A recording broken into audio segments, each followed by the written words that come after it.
After Jerry died, the cops wouldn't stop harassing me. They couldn't prove anything. They actually thought that I killed him. Anyways, San Francisco got to be a really bad trip after you left. And that's when I remembered you had that extra apartment. Hey. Hi, I'm Trish. Hi, Trish. Well, what do men want? Just a pretty woman to love and to take care of them. Love me. Love me. What I'm really interested in is love. You might say I'm addicted to love.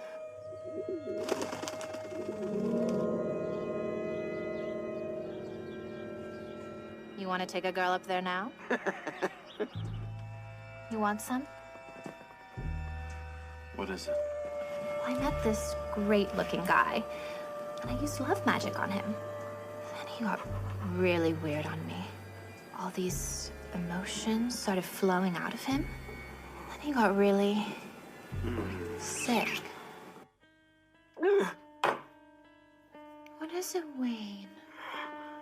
What is it, baby? What a pussy. What a baby. Wayne. Witchcraft is just a way of concentrating energy. You can only work with what's already there. I just use sex magic to create love magic.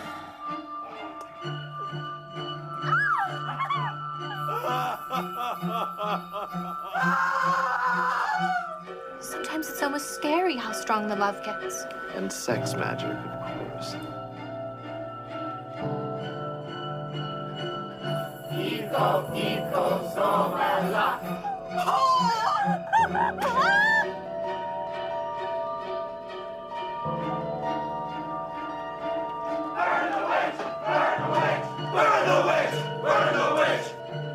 I would do anything for love.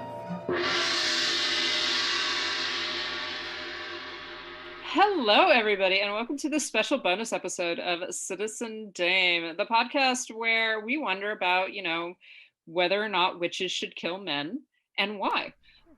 Do we really wonder that?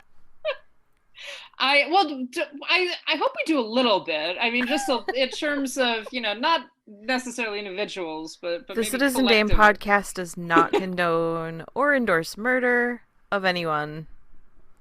Or obsessive witchcraft, Technicolor witchcraft. So we are going to talk about the Love Witch on this podcast. But first, hello, Karen. How are you for me, it's Thursday evening. How are you this Thursday afternoon, I guess?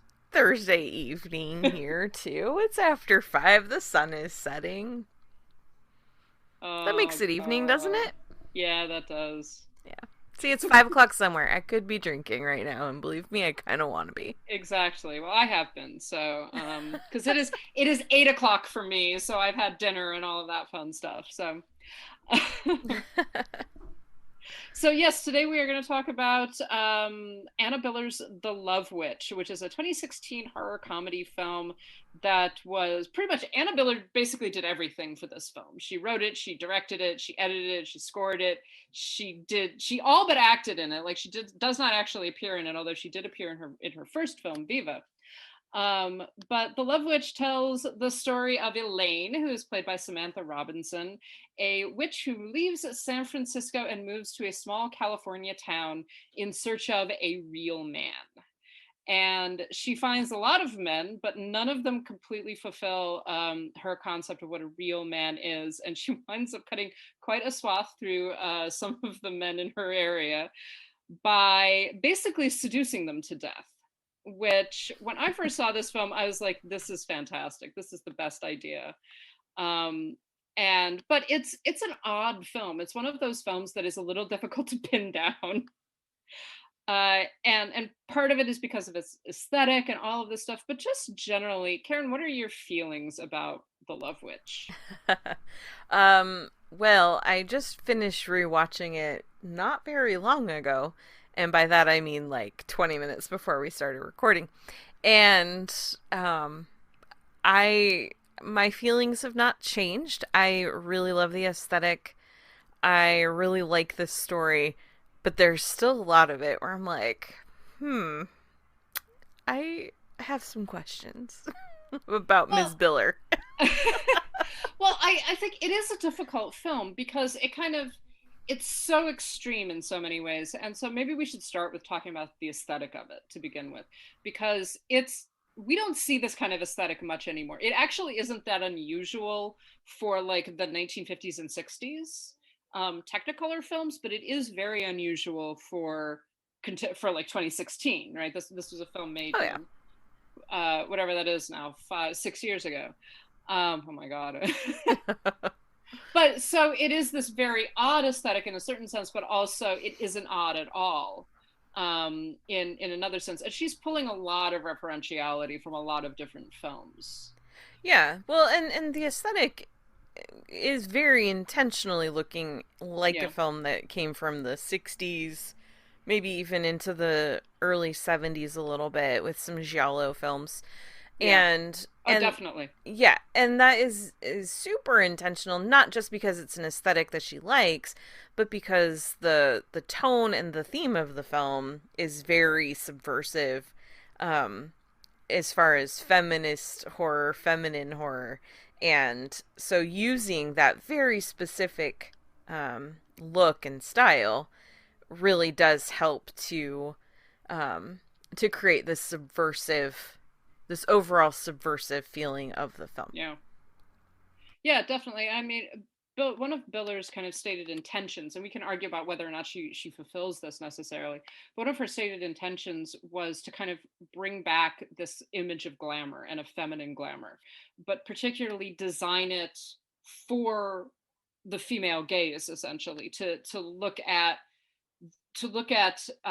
through these lenses in a way that was more feminine and not per se the masculine gaze being turned on these women, but of this actually being something that women were in a great deal of control of. And I think that she does do that too. There is this love for an indulgence of kind of extreme femininity, for lack of a better term.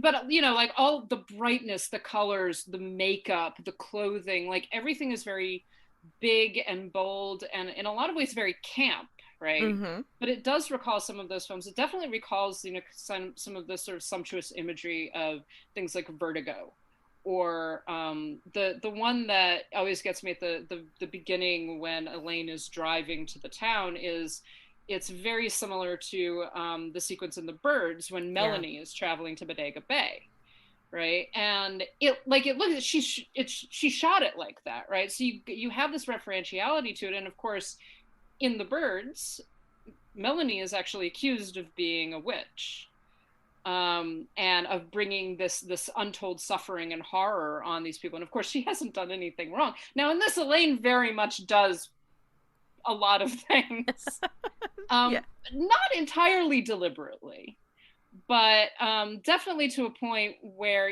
her entire view of her world and her place in it, and particularly of gender and sexuality, is very warped. And it's been warped by a bad relationship. It's been warped by her understanding of what masculinity and femininity are supposed to be. Right. Yeah. And it's very much about her having this idealized view of love and romance too, mm-hmm. where she doesn't know how to find the balance between love and obsession, because as soon as a man falls in love with her, he becomes obsessed with her, and then she's like, ew, gross, no. That's not what I wanted. Well, that's the thing. She's pursuing that. Her character is pursuing something that doesn't really exist, right? She's pursuing a real man, whatever that means. Mm-hmm. And of course the problem is that, essentially my interpretation of it was always that her love magic, right, works too well.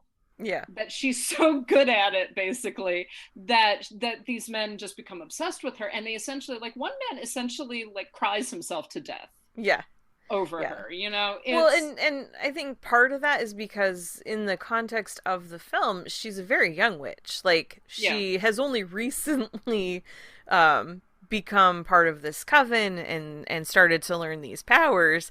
And so it's sort of like how they say baby rattlesnakes are more dangerous than the adults because they bite you and they don't know when to stop using the poison, and so they can be much worse. And so it's kind of like that, where she is super, super deadly because she doesn't understand her power. Yeah, exactly. And I mean, Biller, in fact, is referred to her as this sort of over the top femme fatale, basically. Mm-hmm. And that's what she is. She's like, she's essentially, she forms herself as a male fantasy. Yeah. Right. That's what she's supposed to be. But she does it to such a degree that, and it works, right? Mm-hmm. It works, like you're saying, like the baby rattlesnake, it works so well that it actually destroys all of the men that come in contact with her, and that's one of the things that I actually really do like about this film is that for kind of an aesthetic and a concept that is so male, right? This idea of a woman like desiring you so much, right? Right. And fulfilling, pretty much, she works to fulfill every one of their fantasies, and it's too much for them, and it essentially destroys them. Mm-hmm. And I really like that. That's just like you've been male fantasied to death. Right. And their deaths are, like, in one case he commits suicide, and another, like you say, basically cries himself to death. You know, one has a drug overdose. Like, these deaths, they happen, and it's because of what she's done to them, but it's not necessarily that she's outright trying to murder them necessarily, until you get to her final guy, which is this police detective who falls in love with her, but then gets to a certain point, and he even has this like internal monologue where he's talking about how love only goes so far, and you know, the thing about women is that eventually they're just going to start to annoy you, and they go through that whole experience in a pretty short amount of time, because this whole movie is pretty accelerated. Like, all these relationships are very short, but he gets to that point where he's just like, I'm kind of past the infatuation part, and that's when she realizes that she super loves him, and then she can't handle that that they're not on the same page, and then she just like stabs him to death. Yeah, I mean the ending, you know, obviously if anyone here has not seen The Love Witch, we're assuming that you have. Yeah, we do these episodes with like spoilers abound. We just assume that you've watched it before you're listening to this. Yeah, so definitely if you haven't seen it, I mean you already kind of know how it ends because we just told you. Surprise. But definitely go and watch it. It is available. It's on Tubi, it's on IMDb. It's on Canopy. It's on Canopy. So it's Voodoo available with ads. It's available for free in a lot of places, and it really is worth it, I think. Yeah. But yeah, so by the end of the film, yeah, she kills everything that she comes close to, and she doesn't, because basically all of her powers are essentially to fulfill these fantasies. Mm-hmm. Right. And she can't really go beyond that. And when she finds a man where she does go beyond that, where she actually has feelings for him, real feelings for him, she still doesn't know. She's been so trapped in so many ways, and I think very traumatized. And there's definitely a lot of trauma background that is not gone into in a great deal of depth, but is definitely there. That, you know, she can't get past that. She can't get past that element of fantasy and performance. And finally winds up destroying him as well. Right. One of the things I find interesting about this in terms of the referentiality, and when I first saw this movie, the two films that came to mind were Vertigo, which is about, you know, so much about the image and about male fantasies, and women struggling to fulfill those fantasies. And it ultimately, now at the end of Vertigo, of course, it ultimately destroys her. And it destroys him in a certain way, in that he's probably never going to be a sane human being again. But, right. You know, she's the one that's punished at the end. She dies, right? So Vertigo is one of those that kind of came to mind immediately, which makes sense. Spoiler alert for Vertigo. Again, I'm making an assumption about our patrons. I'm sorry. I think it's a safe assumption. Still, even though I just spoiled it, if you have not seen Vertigo, go see it. It's not his best, but, you know, it's worth watching at least once. Yeah. If you can stay awake through it, it's a little boring. Yeah, it is. But so visually there are a lot of references to Vertigo, just in terms of the Technicolor, and just a lot of the Love Witch feels very sort of Technicolor Hitchcockian at that level. Yeah. Yeah. I think Um, that's a perfect description. but also thematically, like you're saying, this whole idea of the masculine, the male fantasy, and women struggling to fulfill what that fantasy is. The difference being that, you know, in The Love Witch, she has completely taken that on. She's internalized it completely, to the extent that it destroys the men that she comes into contact with. Whereas, of course, in Vertigo, you know, she internalizes it because she's trying to make herself into the woman that Scotty wants, and ultimately all of the lies and all of the deceptions and the performance itself is what kills her. But in The Love Witch, it's what kills him, right? Yeah. And I like that. I like that kind of manipulation of those sorts of stories of the femme fatale, because the femme fatale is so often punished at the end of the story, right? And here she's not punished per se. In fact, she's living in her own little land by the end Yeah. of it. It's not totally clear what's going to happen to her when, Yeah. after the credits roll, um but yeah, there's definitely not a clear punishment that she has to endure at the end. In fact, she's a little bit set free. Actually, not even a little bit. Like, she feel like, you can tell by the expression on her face and by just kind of what's happened. It's like she's kind of, it's almost like she's been enchanted through the whole movie and she's finally fought through that. Yeah, there's something cathartic Yeah. at the end. Like, as horrible as it is in one sense, there is this, just like, she is, it's one of the first times that she is really herself, Yeah. uh in that she isn't performing for any man, she isn't searching for a man, she isn't pursuing a man, she is simply who she is, and it comes at the end of this destructive act, right? Mhm. um but yeah, there is this sense of, like, she's become the Love Witch, right? She's become Right. who it is that she's supposed to be, as this. And she has a But she, better understanding now of what that means and what yeah, she can do, like what her power really is. yeah.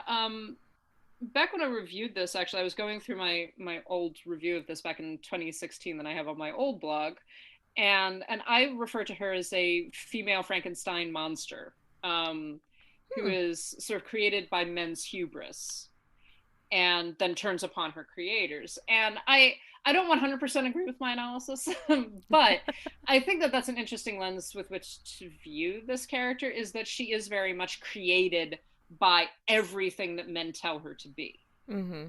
And so she works and struggles and reshapes herself in order to fulfill that. And like I said, internalizes all of it, almost without question, apparently. And it warps her completely. And it ultimately makes her into this monster who basically turns all of that outward and uses it almost accidentally, like I say, against men in the ultimate pursuit of them.